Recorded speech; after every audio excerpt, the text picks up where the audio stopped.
Selamat pagi sahabat Bawaslu, bertemu lagi dengan saya Agun Sinta Dewi dalam acara Solutip, Sosialisasi Pengawasan Partisipatif Bawaslu Kabupaten Temanggung. Pada hari ini saya tidak sendiri, telah hadir di sebelah saya Bapak Samferi Baihaki selaku Kordif Bawaslu Kabupaten Temanggung. Beliau adalah Kordif Hukum, Humas, dan Data Informasi. Baik, langsung saja sahabat Bawaslu, pada pagi hari ini kita akan membahas mengenai kehumasan.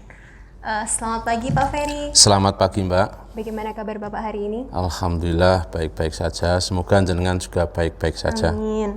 Baik Pak, langsung saja pada tema hari ini kita akan membahas mengenai kehumasan. Ya.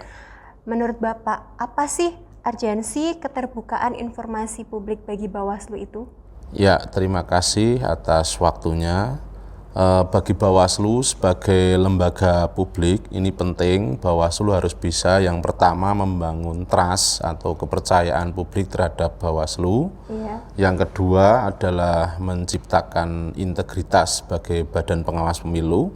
Dan yang ketiga adalah pelayanan informasi. Seperti itu Mbak. Di dalam Bawaslu itu sendiri kan pasti ada humas. Nah, jadi peran humas itu dalam Bawaslu itu seperti apa ya Pak? Banyak peran humas, itu yang pertama tentu sebagai telinga dan menyuarakan program kerja Bawaslu. Yang kedua adalah membangun pemilu yang terbuka, meneguhkan kepercayaan masyarakat terhadap Bawaslu, terus menyampaikan informasi kepada publik secara cepat, tepat, dan yang mudah diakses. Baik Pak, jadi dalam humas itu pasti ada keterbukaan informasi. Ya. Nah, kemudian apa sih keterbukaan informasi publik itu?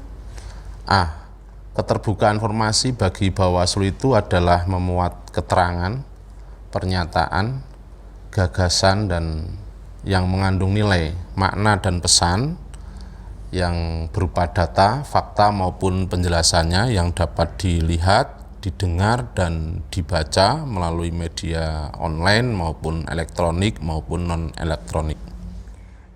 Tadi kita sudah membahas mengenai peran dari humas. Kemudian fungsi dari humas Bawaslu itu apa sih Pak?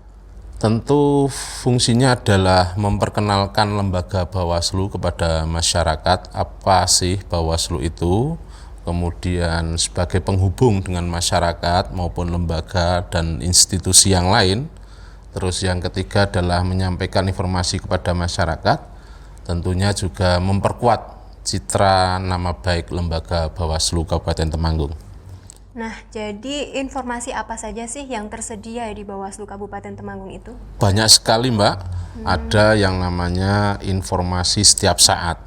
Informasi setiap saat ini memuat daftar informasi publik atau DIP, termasuk data yang dikecualikan, kebijakan Bawaslu dan dokumen pendukungnya, keputusan-keputusan Bawaslu dan pertimbangannya, rencana kerja, perkiraan pengeluaran anggaran tahunan, perjanjian kerja dengan pihak ketiga, informasi dan kebijakan lain yang disampaikan oleh pejabat publik di depan umum.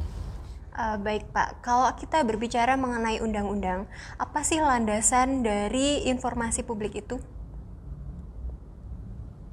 Bawaslu berdasarkan terhadap Undang-Undang Nomor 7 Tahun 2017 tentang Pemilu, kemudian juga ada Undang-Undang Republik Indonesia Nomor 14 Tahun 2008 tentang terbukaan informasi publik, yang ketiga Peraturan Badan Pengawas Pemilu Nomor 10 Tahun 2019 tentang pengelolaan dan pelayanan informasi publik di Bawaslu.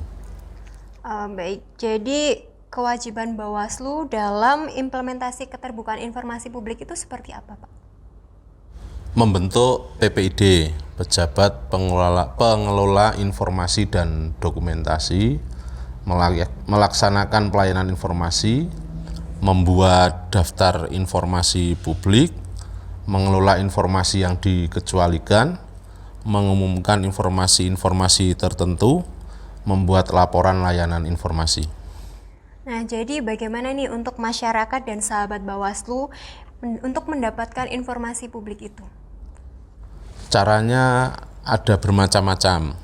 Bisa datang langsung ke alamat Sekretariat Bawaslu di Jalan Diponegoro nomor 28 Temanggung.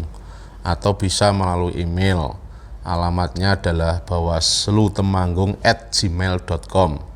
Bisa melihat melalui Facebook Bawaslu Kabupaten Temanggung, bisa melalui Twitter @bawaslu-kap-tmg, bisa melalui Instagram @bawaslu-kap-temanggung, bisa melalui website Bawaslu Temanggung, temanggung.bawaslu.go.id. Terus bisa melalui PPID, tinggal ditambahkan saja di PPID untuk alamat di belakangnya. Terus bisa melalui YouTube Humas Bawaslu Kabupaten Temanggung. Wah, ternyata lengkap sekali ya Pak. Ya. Dari ini informasi publik yang bisa kita peroleh dari PPID, dari Instagram, bisa dari YouTube. Nah, untuk sahabat Bawaslu bisa mengakses seperti yang tadi Pak Ferry bicarakan. Kemudian sahabat Bawaslu, banyak sekali informasi yang telah kita terima dari Bapak Ferry yang telah dijelaskan lengkap sekali ya. Terima kasih kepada Pak Ferry untuk sama-sama, kehadiran Mbak. hari ini. Semoga apa yang telah sampaikan Pak Ferry tadi bermanfaat untuk kita semua. Sampai ketemu lagi dalam episode solutif berikutnya, sahabat Bawaslu. Sampai jumpa.